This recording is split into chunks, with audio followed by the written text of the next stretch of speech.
babi, kenapa kau jual ayat-ayat Allah dengan harga yang murah?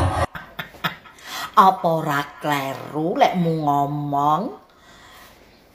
Yo. Njaluk dihormati jare keturunane Nabi. Lah tapi lambene malah ngungkuli sapi. Angope banter. Jarine keturunane Nabi njaluk dihormati. Lah nek lambene ae marai gawe wong awam ngene iki jijik. Duh, jari keturunan Nabi. Lah Nabi kondi. Nabi kondi.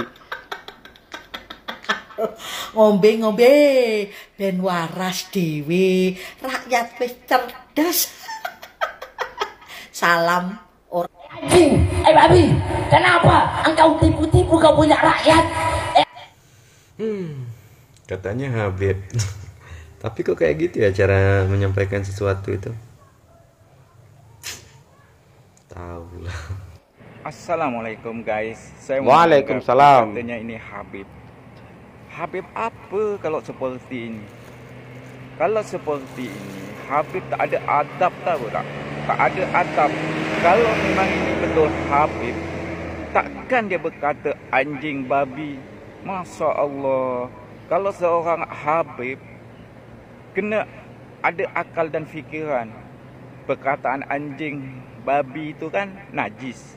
Kenapa dibuat ayat-ayat itu? Masya Allah. Bolehkah dihormat orang seperti ini? Saya nak tahu. Bolehkah dihormat orang seperti ini? Perkataan macam tak ada akhlak, biadab. Bolehkah? Saya nak tahu. Komen. Please. Bolehkah dihormat kalau Habib tak? Kau berpihak kepada asing. Anjing, babi, kenapa? Itu lo bilang apa? Itu ustadz atau kiai macam itu. Ayo. Banyak susah lah itu orang. Muak lah. Kita dengar pun muak. Elok sikila. Jangan bilang anjing babi apalah. Kau sendiri anjing. Kau sendiri yang babi lah. Ayo. Ngajinya itu loh dari mana itu? Kiai dari mana itu?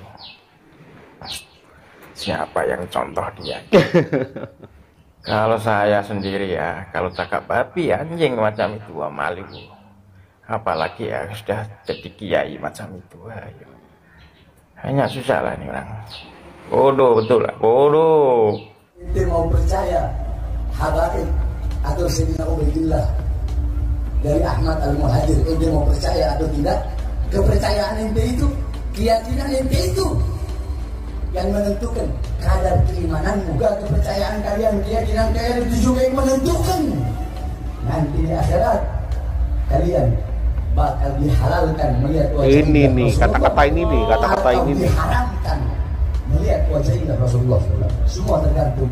Jadi saya katakan bahwa tidak batal imannya, tidak rusak imannya, tidak menjadi kufur, tidak menjadi kafir apalagi musyrik terhadap orang-orang yang ragu atau tidak meyakini bahwa Imam Ubaidillah sebagai duriah Nabi, tidak mengakui, tidak meyakini dan meragukan Imam Ubaidillah antara Said Ahmad Badawi, tidak kufur, tidak munafik, dan insya Allah tidak akan membuat Rasulullah menangis, tidak ada.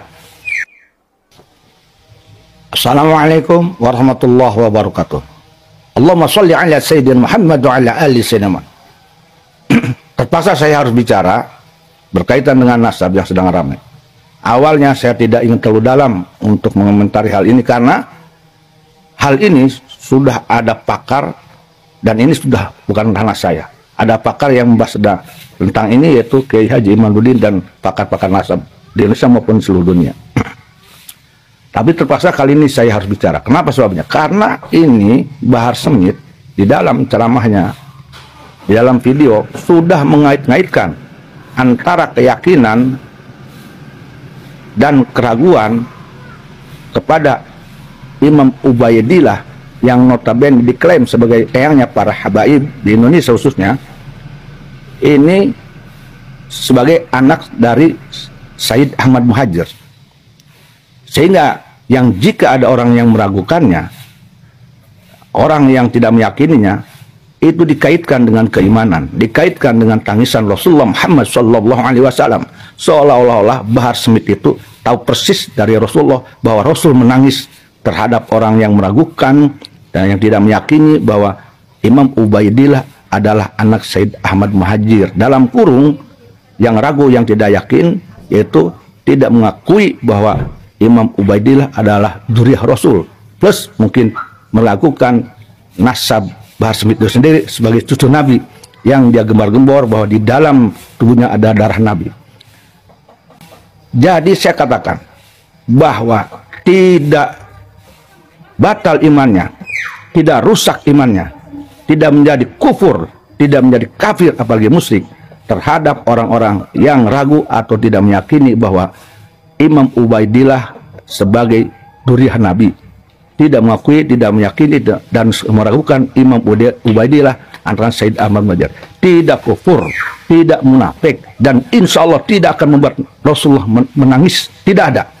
Itu hanya bisa-bisanya Bahar Smith mendoktrin, mempropaganda umat Islam, menambah-nambah ajaran agama Islam, menambah-nambah keimanan ajaran Islam, menambah-nambah akidah ahli sunnah wal jamaah yang rukun iman itu hanya ada 6 ditambah menjadi 7.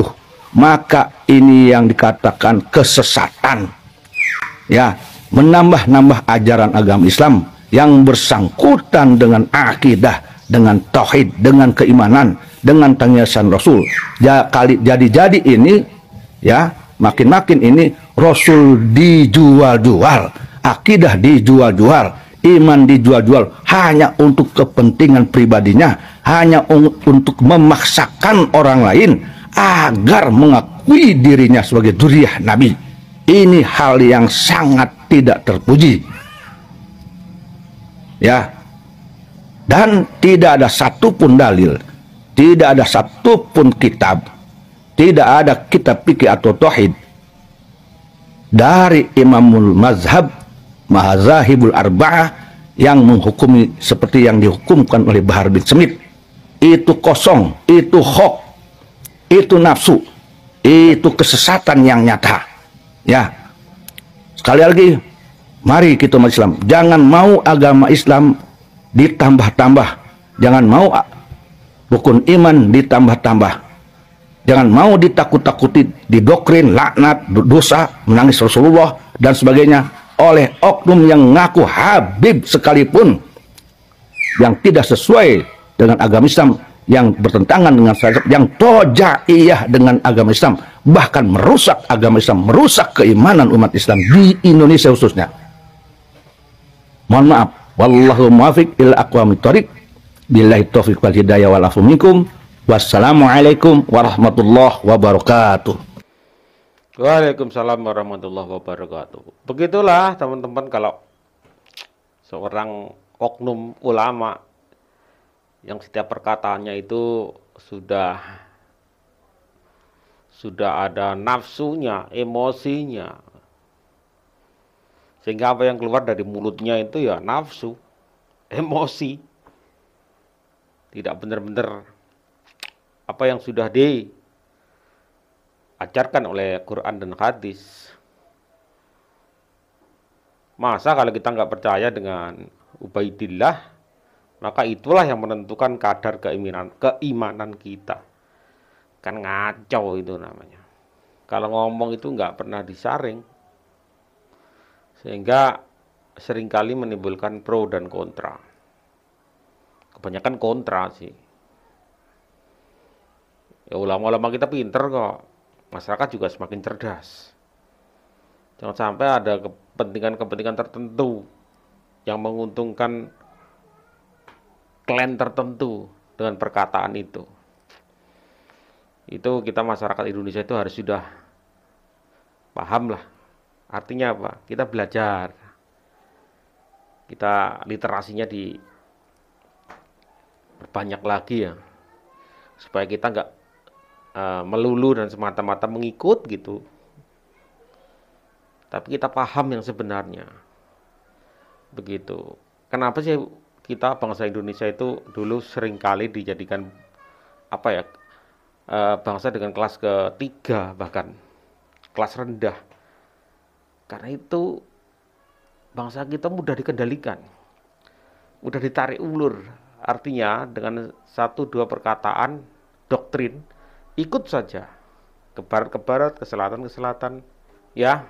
Jadi mari bangsa Indonesia cerdas, kita cerdas ya, cerdas dalam beragaman juga. Terima kasih.